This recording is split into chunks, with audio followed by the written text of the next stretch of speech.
I see you. We are talking about Coco Jones today and how when people are asleep on you, doesn't mean you should give up. Stay tuned.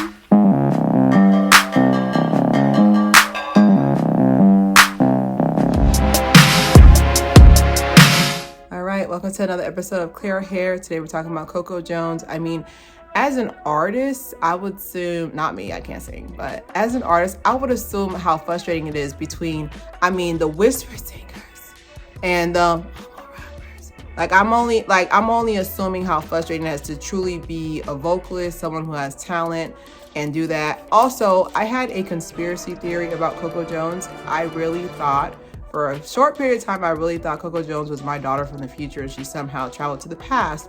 I mean, we have the same features, same lips, same height, same build. I really thought she was my kid. I ain't gonna lie to you. I'm so proud of her. But today we're gonna be talking mostly about motivation. So number one I have on here is what is success? So me personally, I thought Coco Jones was success since the first time I laid eyes on her back in, I want to say back in when she first arrived on the scene. Okay, before Let It Shine, like she was like, holla at the DJ and tell it turn it up. I was like, I still listen to that song yesterday. I still listen to that song. But she just had that spark. Like all I remember was that when she first came, I was like, dang, we were I want to say we're about 6 years apart. So when she was first big, I was already a teenager and she was 10 or so. And I was like, I wish I had that confidence. I was like, oh my God, I'm so tall, my limbs are so long, nothing fits. I was just like, oh my God. I was like, oh my God, what is going on? But no, she's always been one of my favorite artists. And even I followed her career from start to finish. When she was a Fanta girl, they had her as a purple flavor.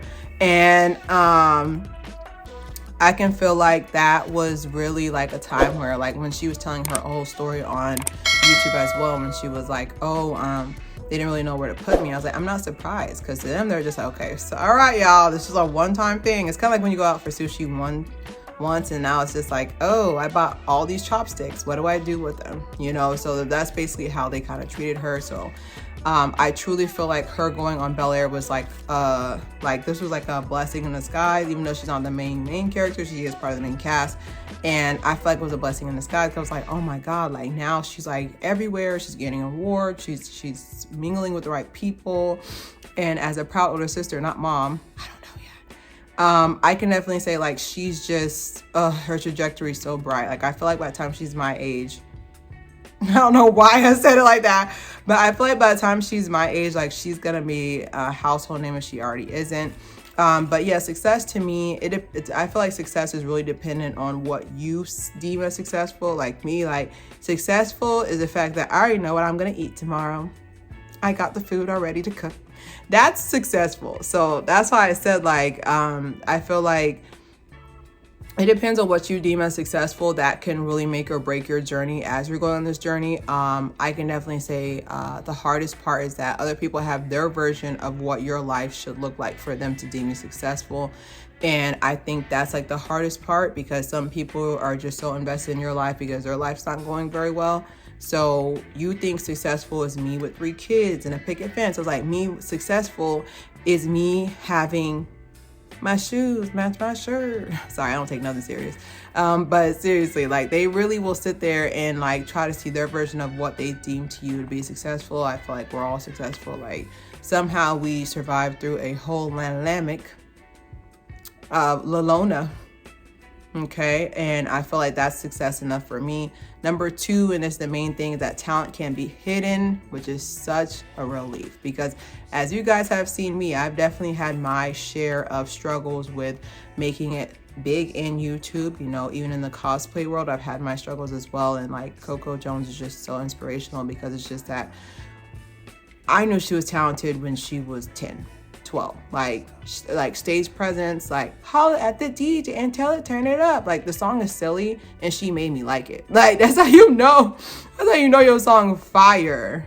That's how you know your song is fire. I See You is, to me, it has a double entendre, because like we finally get to see her. Like we finally get to see like Coco Jones, like introducing Coco Jones, which we've been here since 2000 whatever. But I feel like we truly get to sit there and see like what truly is Coco Jones. So I feel like we can talk about the elephant in the room.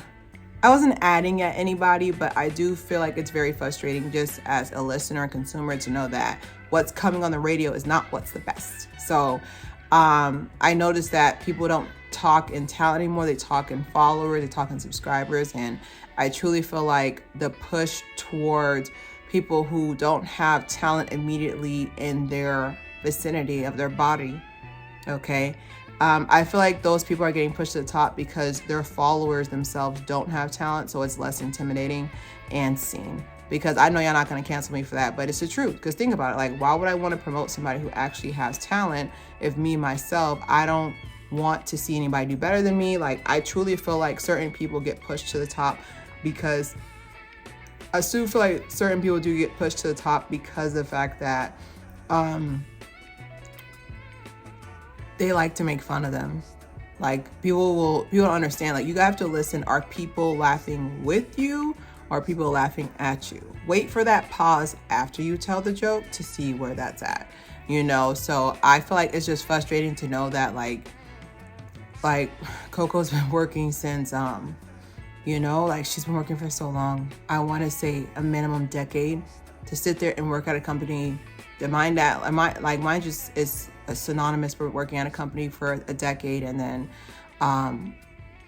now you get the manager position. It's kind of like I've been working, I've been, you know, doing left and right, and now I'm getting that recognition. It's very, very easy to give up during that time. So that's a good point. That gives me to my final point is like, when should you give up? I feel like this is a question for everybody. It's mostly a question for me as well. But like, imagine if Coco, before she got her role on Bel-Air, was like, oh, because I feel like Bel-Air kind of just set the dominoes, but like, you also got to understand, like, you have to stay ready so you don't have to get ready. Like, I know that's like a weird, I don't know how to describe it, but like, I feel like it's like a weird thing to say, like, but you really should. Like, it's a really good mindset to have. Stay ready so you don't have to get ready. Like, I mean, it's kind of like if you're just like, oh, I want to be a content creator, and then like you haven't been making consistent videos, like you haven't been editing like as you should. Like, stay ready so you don't have to get ready. Like, for example, let's say this video goes viral and I go viral tomorrow. I've been making content for 3 years now.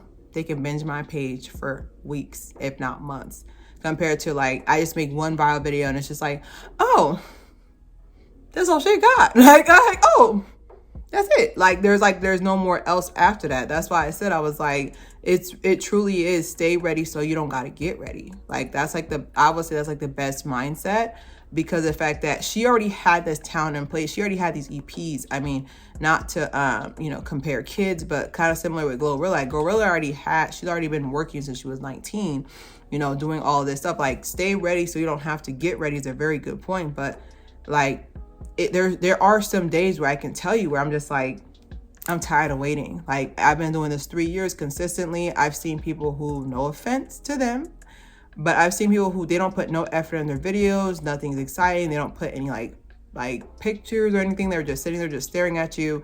There's no brightness. Like, I match my top to my background, if you guys ever notice that.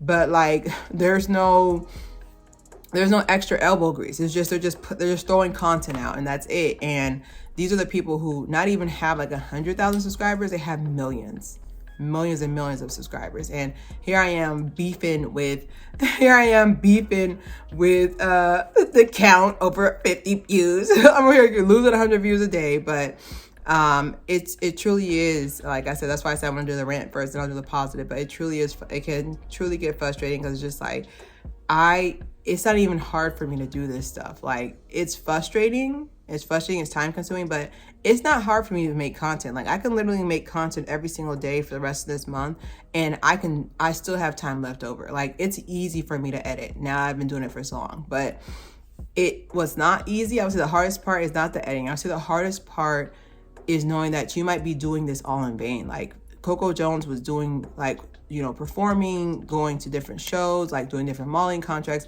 Like she was doing this for years, just waiting so she don't have to get ready. So I would say when it comes to when should you give up, I feel like you will know. I feel like you will know, and this is not no look in your heart, like none of that corny stuff. Like, but I don't know. Like I really feel like you'll know when it's time to go, because everybody has that timeline in their head of like when they should be this or where they should be with that, or when they should be done with A, B, and C, or how far or how successful they should be at that time. Like everybody has that mindset or that timeline in their head of like when these things should happen. But the frustrating part is just that life, most importantly God, will be like, oh, that's so cool, I'm not doing that. Like and then at that point you get to a point where you're just along for the ride. But to me, the way I see it is just continue to stream I see you. Just a vibrato, sorry, excuse me, band geek moment, but just the vibrato in her voice is just so beautiful. Like I just see you, just gorgeous. But yeah, I would say definitely just stream her music, keep streaming it. Any new album she puts out. I haven't gotten a chance to personally watch Bel Air because it's on my list of stuff to watch, but I can definitely say like stream Bel Air on Peacock, stream it on YouTube, stream her music, all of these. Every award show, the performance that she did of I See You in the Rain, excuse me, it's just so hard to hear talent nowadays. So many mediocre people get pushed onto the radio. Excuse me, I'm just taking it in. But don't forget to subscribe, share. It's Claire here.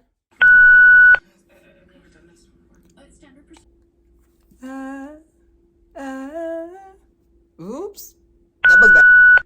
I see you. We're talking about Coco Jones. Today we're gonna be talking about, what are we talking about?